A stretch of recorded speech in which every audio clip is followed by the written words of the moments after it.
Assalamualaikum warahmatullahi wabarakatuh. Perkenalkan, nama saya Rifki Iskandar dari jurusan Pendidikan Matematika.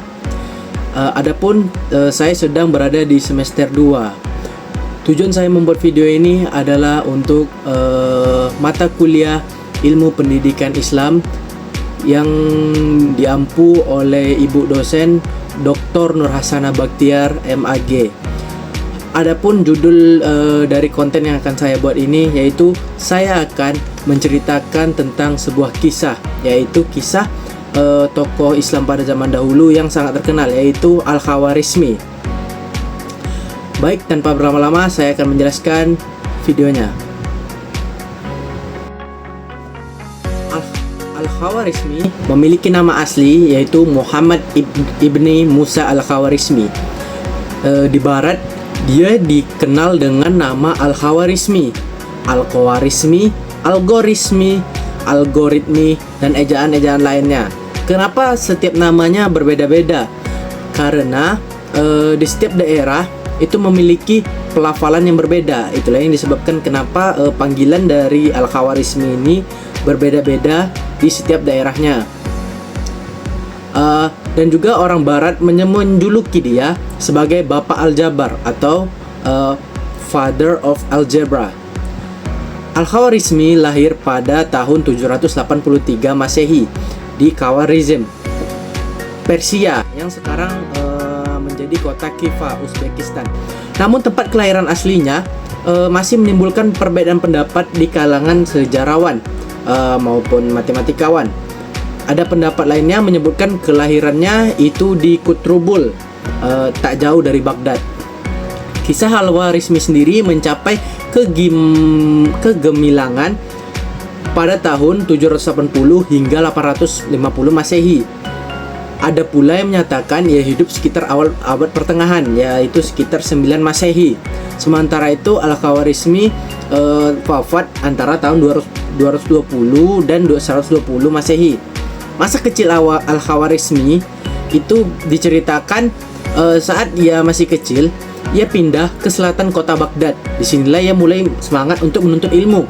Kemudian saat remaja, tepatnya Al-Khawarizmi pada masa Khalifah Harun al-Rashid, ia menjadi anggota dari Bait al-Hikmah. Tempat tersebut juga terkenal sebagai Wisma Kearifan atau House of Wisdom di Baghdad. Bait al-Hikmah merupakan lembaga pusat penelitian ilmu pengetahuan dan terjemahan. Selain itu, tempat ini juga merupakan perpustakaan besar sekaligus menjadi ruang berkumpulnya para ilmuwan pada zaman itu. Sejak pertama kali menjadi anggota di Bait al-Hikmah, Al-Khawarizmi bekerja sebagai ilmuwan. Ia terus belajar mengenai ilmu pengetahuan, terlebih lagi ilmu dan matematika. Semasa hidupnya, ia terus mengabdi dalam bidang riset, keilmuan, dan pendidikan. Adapun kisah Al-Khawarizmi tentang dia menjadi penemu matematika adalah dia orang pertama yang mengajarkan aljabar dalam bentuk almenter menjadi kisah selanjutnya Al-Khawarizmi. Ia juga terkenal sebagai peletak rumus ilmu ukur, hitungan desimal, daftar logaritma, dan lainnya. Al-Khawarizmi juga mempopulerkan angka 0 dan menjelaskan kegunaan angkanya. Karyanya tersebut dicantum dalam bukunya berjudul Al-Jami' wat Tariq bi Hisab al-Hindi. Di dalam buku tersebut, Al-Khawarizmi menjelaskan mengenai penjumlahan dan pengurangan. Ia juga menggunakan penggunaan angka Hindu dari 0 hingga ke 9. Selain aljabar, Al-Khawarizmi juga mengenalkan konsep algoritma yang berpengaruh besar hingga kini. Algoritma merupakan ilmu dalam bidang matematika yang mengajarkan tentang langkah-langkah penyelesaian masalah secara sistematis. Dari semua karyanya dalam bidang matematika, Al-Khawarizmi juga mendapatkan julukan sebagai Bapak Matematika.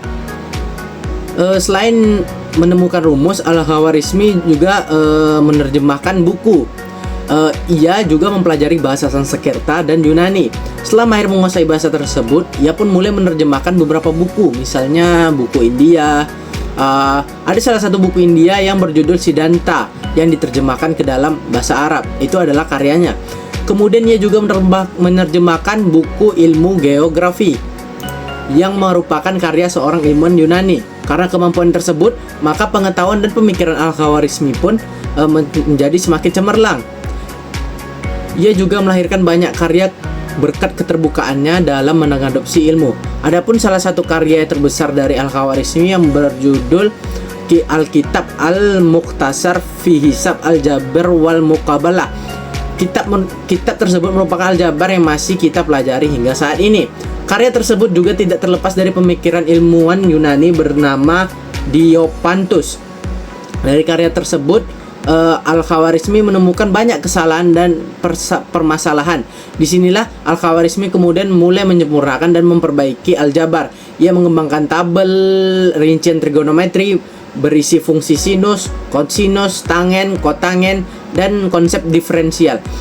Demikianlah sedikit dari kisah Al-Khawarizmi, bapak matematika dan aljabar. Tentunya kita harus meladani semangat, kegigihan, dan mempelajari ilmu pengetahuan dari beliau. Dari dia mempelajari pengetahuan yang didapatnya di Baghdad, dia menjadi anggota Al-Bait Al-Himmah kan. Dia dari situ bisa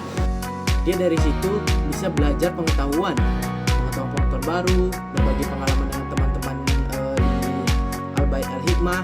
Dari situlah kita harus belajar bahwa kita ini sebagai seorang manusia harus terus sering belajar, karena dengan belajar kita dapat mendapat ilmu-ilmu baru, serta dengan belajar juga atau berbagi ilmu kita kepada orang lain, kita juga akan mendapatkan ilmu barunya sendiri. Baik, sedikit saja dari saya.